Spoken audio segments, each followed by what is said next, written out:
اب راحمن کے مقابلے میں اگر اس وزن پر لے کر آئیں گے تو آئے گا مرحومن۔ مرحومن کا معنی ہے جس پر رحم کیا گیا۔ اب مرحوم ہمیشہ ہم استعمال کرتے ہیں، یار وہ مرحوم فلاں نہیں تھا، فلاں جو بڑا اچھا آدمی تھا یار، ٹھیک ہے، وہ مرحوم حاجی عبدالشکور جو تھا۔ اب مرحوم کا لفظ ہم استعمال کرتے ہیں، ہم تو استعمال اس لیے کرتے ہیں کہ بھائی عموماً جو ایک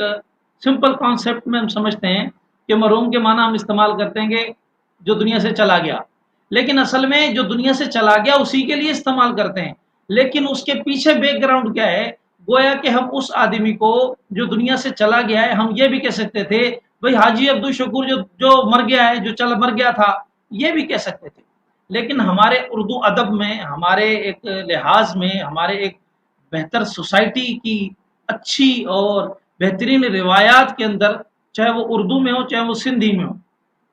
چاہے وہ پنجابی میں ہو، اردو میں پڑھانے کا مقصد یہ ہے کہ سندھی، پنجابی، اردو یہ ساری ایک جیسی زبانیں ہیں، اور اب وہاں پر سندھی میں بھی، اردو میں بھی، ہر جگہ پر پنجابی میں یہ استعمال کرتے ہیں مرحوم، تو بھائی مرحوم حاجی عبدالشکور، یہاں پر مطلب ہے کہ مرحوم اس کو ہم یاد کر رہے ہیں، گویا کہ یاد کرتے کرتے ہم اس کو دعا بھی دے رہے ہیں جس پر رحم کیا گیا، یعنی ہمیں دعا بھی ایسی کہ جس پر یقین کامل رحم ہو چکا، یہ بڑی اچھی بات ہے جو اس کو استعمال کیا جاتا ہے۔ بہرحال تو وزن مختلف جو اردو زبان میں استعمال ہوتے ہیں، اسی طرح عربی میں بھی استعمال ہوتے ہیں، وہی ہم یہاں پر بتا رہے ہیں۔ رحم کا لفظ بھی اردو میں استعمال ہوتا ہے، رحم کا لفظ بھی استعمال ہوتا ہے، مرحوم بھی استعمال ہوتا ہے، فلاں مرحوم دنیا سے چلا گیا، تو اسی طرح یہ وزن ہمارے سامنے آپ کے آگے۔ اس کے علاوہ دوسرے وزن آتے ہیں، تو ٹوٹل ہم یہ جو ذکر کریں گے فعلان، فعلان کا وزن بھی جو ہے یہ ہمارے پاس بھی استعمال ہوتا ہے،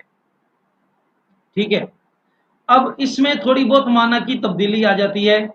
اور وہ معنی کی تبدیلی کیسی، صرف عربی زبان میں نہیں آتی، یہ اردو زبان میں بھی آتی ہے۔ ایک فعلان کا وزن ہے، اب دوسرا، اب یہ فعلان کا وزن اس کے اندر ہم دیکھیں گے دوسرا ہے فعلان، دو لفظ فعلان اور فعلان۔ اب فعلان وزن کے اوپر ہم دو لفظ اردو کے اور ان کے معنی میں کیا کیا تبدیلیاں آئیں وہ ہم یہاں ذکر کریں گے، دوسرا جو فعلان کا وزن ہے اس میں جو تبدیلیاں آئیں انشاءاللہ اس کو بھی ہم ذکر کریں گے۔ اب دیکھیں فعلان کے وزن پہ اردو زبان میں استعمال ہوتا ہے طوفان۔ دوسرا جو ورڈ، اب طوفان کسے کہا جاتا ہے، اس سے پہلے ہم ایک بات بتا دیں کہ اردو زبان میں جب ہم ہوا تیز چل رہی ہوتی ہے تو ہم کہتے ہیں یار ہوا بڑی تیز، ہوا تیز چل رہی ہے، اچھا اس میں تھوڑی اور تیزی آ جائے تو پھر ہم کہتے ہیں تیز ہوا چل رہی، ہوا بہت تیز چل رہی ہے، اور لیکن اتنی تیز ہو جائے کہ وہ مٹی، ریت، گھاس پھوس ساری اڑا کے لے کے جا رہی ہو، ہم کہتے بھائی آج تو آندھی آ گئی ہے، اور ایسی آندھی آئی کہ مٹی ریت وغیرہ سارا کچھ اڑا کے لے گئی اور اندھیرا ہو گیا، تو ہم کہتے ہیں اس کو آندھی۔ لیکن ایک ہوا ایسی آ جائے درختوں کو اکھاڑ دے، رکاوٹوں کو اڑا دے، دروازوں کو اگر کھلا ہے تو اس کو اتنی زور زور سے بھڑا دے کہ وہ ٹوٹ جائیں، سائن بورڈوں کو اڑا کر پھینک دے، اب ایسی جو صورتحال خطرناک چلتی ہے، گھروں کی چھتوں کو اڑا دیتی ہے، رکاوٹوں کو توڑ کے آگے بڑھ جاتی ہے، ہم کہتے ہیں بھائی طوفان آ گیا ہے، طوفان۔ یعنی یہ وزن جو استعمال ہو رہا ہے ایسی جگہ پر استعمال ہوتا ہے کہ جب عام رفتار کے بجائے ایسی تیز ہوا چلے جو رکاوٹوں کو اور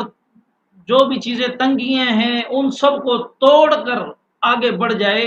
وہاں پر یہ وزن استعمال کیا جاتا ہے۔ اور اگر ہوا کے لفظ کا کوئی استعمال کیا جائے گا تو اس میں طوفان کا لفظ استعمال کر لیتے ہیں ہم، تو لہٰذا یہاں پر یہ بات ہو گئی۔ دوسرا ورڈ ہے طغیان۔ طغیان بھی ایسی جگہ پر استعمال ہوتا ہے کہ جہاں پر شدت بیان کی جائے، بڑھائی بیان کی جائے، مثال کے طور پر ندی نالے میں پانی بہ رہا ہو تو ہم کہتے ہیں جی پانی بہ رہا ہے، دریا میں یا نہر میں بھی کہ جی پانی بہ رہا ہے، ٹھیک ہے۔ اگر پانی تیز بہنے لگ جائے تو ہم کہتے ہیں جی پانی بڑا تیز بہ رہا ہے، اس میں بڑی تیزی آ رہی ہے، اور بہت زیادہ تیز بڑھ جائے، لیکن تیز اتنا آ جائے کہ جوش میں آگے بڑھ جائے اور طغیانی آ جائے اور کناروں سے نکل کر باہر جائے، زمینوں میں بھی چلا جائے، دوسری جگہ پہ بھی بالکل بکر جائے، کناروں سے باہر آ رہا، چاہے وہ دریا ہو، اگر دریا ہے تو وہ اپنے خاص جگہ سے ہٹ کے اور پھیل گیا اور درختوں کو، فصلوں کو لے کے جا رہا ہے، اور لے جانے کے ساتھ ساتھ اتنا آگے بڑھ گیا کہ جو بارڈر بنائے گئے تھے، جو بند بنائے گئے تھے، جیسے ہمارے دریا سندھ پر بند بنے ہوئے ہیں، اصل دریا تو بہت تھوڑی جگہ پہ چلتا ہے، 2 کلومیٹر 2.5 کلومیٹر پہ، لیکن اس کے اصل بارڈر جو بند جو بنائے گئے ہیں 10 کلومیٹر ادھر بنایا گیا دور، 10 کلومیٹر ادھر زمینیں، لیکن جب دریا بفر جاتا ہے اور پھر وہ چلتا ہے تو پھر کہتے جی دریا میں طغیانی آ گئی،